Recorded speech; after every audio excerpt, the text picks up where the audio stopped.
Fala, palmeirense. Fala, palestrina. Tudo bem por aí? Boa noite. Bem-vindo ao canal Alviverde de Palestra. Se puder deixar aquele joinha no final, um likezinho, não custa nada. Mas para mim vale muito. Valeu? Bora lá falar de Verdão? Então, sigam meus bons. Olha só, no programa de primeira da UOL Esporte, o PVC diz se Abel vai renovar ou não com o Palmeiras. Na verdade, o Palmeiras está querendo renovar a todo custo. Leila Pereira quer manter o Abel até o final do seu mandato. Mas será que ele vai renovar? Será que vai renovar antes do Mundial, depois do Mundial? O PVC traz todas as informações. Bora lá conferir, vem comigo. Agora é hora de falar de Abel Ferreira e o Palmeiras. Eu já estou aqui com o meu cafezinho. Estou curiosíssima para saber como está o processo de renovação do Abel Ferreira. Porque agora que o Ancelotti vai assumir a seleção, os palmeirenses estão um pouco mais tranquilos, né? Deixa o Abel quietinho aqui trabalhando, tá tudo dando muito certo. E a Leila está tentando prorrogar o contrato do treinador até 2027, quando termina o segundo mandato dela.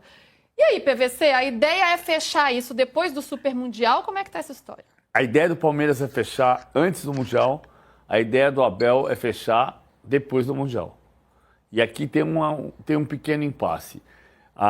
Tem informação que vem do nosso palestra também, do site Nosso Palestra, que é importante dizer, do Rafael Bulara. E o que acontece? O Hugo Cajuda, que é o empresário do Abel, deve chegar ao Brasil nessa quinta-feira, dia 15, para começar a negociação, mas não exclusivamente para isso. Ele vem para cuidar do Abel, para cuidar do Leonardo Jardim, que também é agenciado dele. No final de semana tem Cruzeiro e Atlético. Ele vai acompanhar o Leonardo Jardim em Belo Horizonte. Atlético Cruzeiro, Cruzeiro Atlético. E O maior clássico do futebol brasileiro. Agora eu criei polêmica, hein? Embora eu esteja toda de azul. ele vai cuidar do Leonardo Jardim também. Mas tem uma conversa que a direção do Palmeiras está tentando engatilhar o mais rapidamente possível para agilizar a renovação com a proposta para que ele renove. É difícil você pensar. No início do ano, eu ouvia muito do lado do Abel. Era um momento mais delicado da formação da equipe. O Palmeiras não estava muito bem no começo do Campeonato Paulista, perdeu alguns jogos. Perdeu um jogo para o Novo Horizontino, depois perdeu a final para o Corinthians. E ali havia um entendimento de que tem um desgaste por uma relação de 5 anos. Qualquer relação profissional de 5 anos gera algum desgaste. Então, o que se entendia? Bom, o Abel vai para o Mundial de Clubes de qualquer maneira, ele tem contrato até o final de 26, até o final de 25, ele vai cumprir esse contrato e depois do Mundial vai se avaliar o nível de desgaste. Esse desgaste se dissipou. Neste momento, o Palmeiras voltou a jogar bem, voltou a ser líder do campeonato, tem 100% de aproveitamento na Libertadores, o desgaste se dissipou.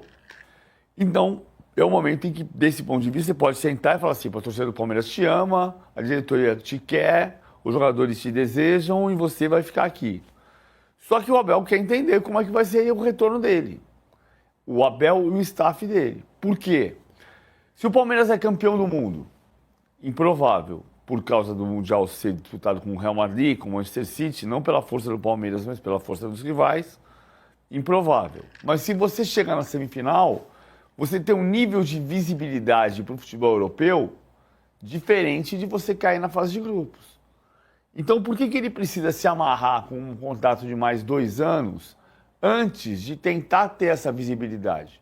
Se ele tem uma visibilidade de campeão do mundo, de semifinalista do Mundial, a Europa pode se abrir para ele e ele não precisa estar apalavrado e assinado com o Palmeiras por mais 2 anos. Então isso tudo vai se avaliar. Para o Palmeiras é mais importante tentar negociar antes da ida para o Mundial. Para o Abel pode ser importante esperar o Mundial e assinar depois, se é que ele vai querer assinar. Então tem aqui essa discussão. Como o empresário dele chega nessa quinta-feira ao Brasil, vai se sentar na mesa e vão se avaliar todas as situações, dos 2 pontos de vista. O Abel, ele quer entender o tamanho dele depois do Super Mundial para pensar num próximo passo de carreira, para pensar que voos ele pode alçar, se ele pode ir para um voo mais alto, e aí não é de forma alguma desmerecendo o Palmeiras, Claro. muito pelo contrário, né? Mas é que você treinar um Real Madrid, né? O nível do futebol europeu hoje é diferente em relação ao futebol brasileiro, acho que nem precisaria explicar isso, né? Mas para deixar claro para o torcedor palmeirense, é diferente, claro, você treinar na Europa. Ele gostaria de entender qual é o valor de mercado dele, ou qual é o tamanho dele, para esse próximo passo que ele pensa em dar. Até porque tem uma questão da renovação de contrato dele hoje, que é o que o Palmeiras pode oferecer a mais. Pode oferecer bônus. Você não vai oferecer o salário do Ancelotti na seleção brasileira. Né? O salário do Ancelotti E o salário do Abel já está entre os maiores salários de técnicos do mundo, né? Já está entre. Não é o maior, mas está entre. Hoje, possivelmente, o Dorival Júnior passou a ter um salário maior que o do Abel no Brasil. E aí você precisa reorganizar isso. Mas, fora isso, qual é o padrão de salário que ele pode ter na América do Sul que ele não tem hoje? Ele pode ter ganhos em benefícios, em bônus, por conquistas. Contratações também não seria por esse caminho, né? Até porque o Palmeiras já fez altos investimentos para reforçar o time como ele gostaria. Tem um ponto importante também dessa apuração do nosso palestra, eu também participo um pouco, mas assim, do Rafael Bulara do nosso palestra.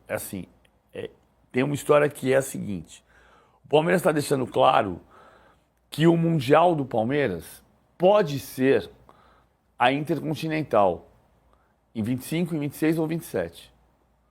Porque é muito mais fácil você ganhar uma dessas 3 Libertadores e ganhar o Mundial via Copa Intercontinental do que ganhar um Mundial de clubes com 32 clubes, sendo que tem Manchester City, Paris Saint-Germain, Atlético de Madrid, Real Madrid, que são mais poderosos do ponto de vista econômico e esportivo hoje pela força do futebol europeu. Né? É muito mais fácil você pensar em ser campeão mundial num confronto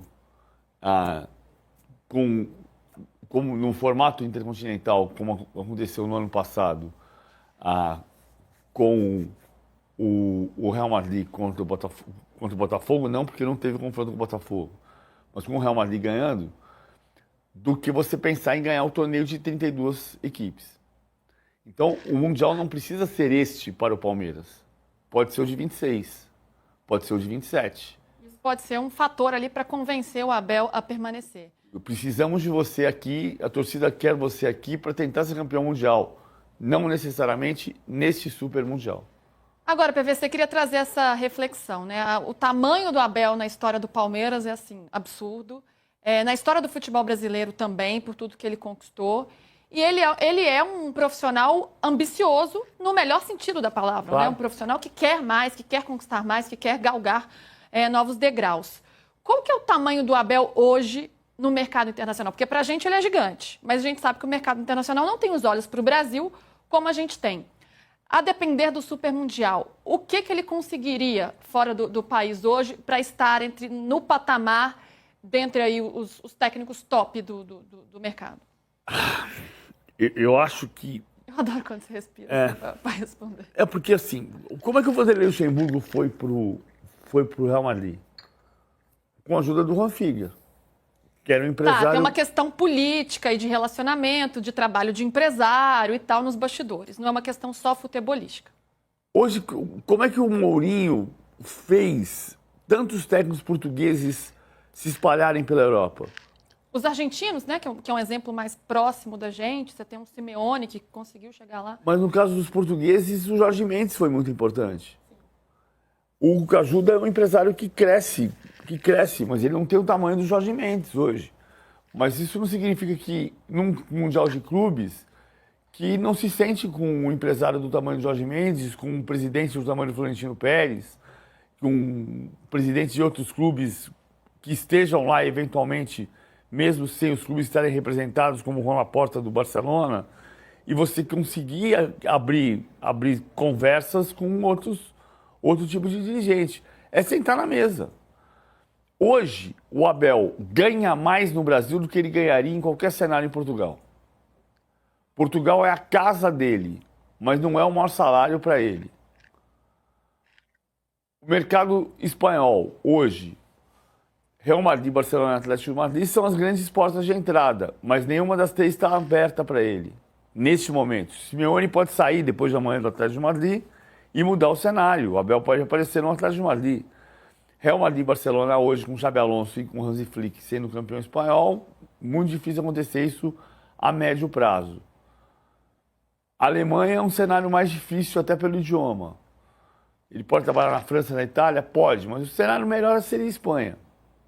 Inglaterra, num clube pequeno, tipo o Vitor Pereira, pegou o Wolverhampton. Seu primeiro passo para depois virar Rubem Amorim no Manchester United. Então, eu acho que não tem um clube que você chegue hoje na Europa e diga, vim para ser campeão. Como o Vanderlei Luxemburgo pôde fazer em 2005. O Vanderlei Luxemburgo chegou na Europa, mas ele chegou no Real Madrid. Ele não conseguiu ser campeão, mas ele chegou numa condição em que ele poderia ser campeão. Como o Filipão no Chelsea. Não conseguiu ser campeão no Chelsea, mas ele chegou num clube que podia fazer dele campeão. Na mesma temporada que o Filipão chegou, não, eu ia falar 2008, foi anterior, que o Chelsea chegou na final pela primeira vez, foi na temporada seguinte. Então eu acho que tem um caminho de conversa, de entendimento, de oportunidade. Ele não vai chegar num clube de ponta nesse momento. Vai chegar numa segunda prateleira e a partir daí tentar avançar e fazer sua trajetória. Até porque ele é muito jovem ainda, né? Mas palmeirense, calma, pode ser que ele fique até 2027, né? Seria uma ótima notícia para o torcedor. Vocês viram aí, né? Na sua opinião, Abel renova ou não renova? Se renovar, vai ser antes ou depois do Mundial? Tomara que ele renove. Sendo antes ou depois, tomara que ele renove. Deixe nos comentários o que vocês acharam aí. Valeu, muito obrigado. O vídeo foi esse. Espero que você tenha gostado. Se gostou, esquece não, dá um like pra mim aí. Fortalece o canal, dá essa moral pro canal. Valeu, muito obrigado. Fique com Deus e ó, seja justo, honesto. Não minta pra ninguém. Avante palestra. A gente se vê.